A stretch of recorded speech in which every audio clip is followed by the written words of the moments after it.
بسم اللہ الرحمن الرحیم۔ السلام علیکم ورحمۃ اللہ وبرکاتہ۔ تناول اسلامک اسٹوڈیو سے خوش آمدید۔ اللہم صلی علی سیدنا و مولانا محمد وعلی آل سیدنا و مولانا محمد وبارک وسلم وصلی علیہ۔ معزز خواتین و حضرات، رمضان المبارک کی 27ویں شب سر پر ہے، اور یہ وہ شب ہے جس کے بارے میں زیادہ امکان یہی ہے کہ یہی شب قدر کی رات ہے، کیونکہ اس کے بارے میں دو چیزیں ہیں۔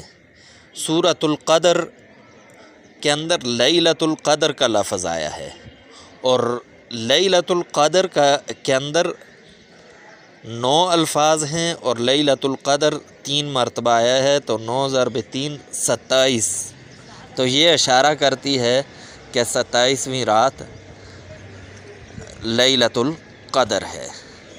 تو اس لیے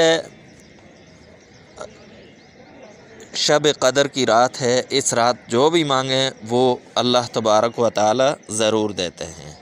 تو یہ ایک وظیفہ ہے، یہ لیلۃ القدر کی رات کو اگر کیا جائے تو آپ کی تمام حاجات پوری ہوں گی، اور کوئی ایسی حاجت انشاءاللہ نہیں رہے گی کہ آپ کی حاجت وہ باقی رہ جائے۔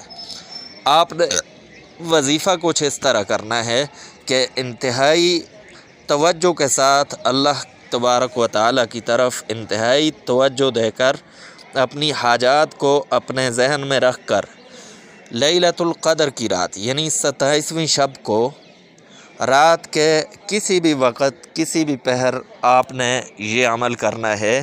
سورۃ الاخلاص کو 313 مرتبہ پڑھنا ہے، اول اور آخر درود شریف پڑھیں، اور اپنی حاجات کو اللہ تبارک و تعالیٰ سے مانگیں۔ تناول اسلامک اسٹوڈیو سے آج کے لیے اتنا ہی۔ نیکسٹ ویڈیو میں دوبارہ حاضر ہوں گے، تب تک کے لیے اجازت دیجیے۔ اللہ حافظ۔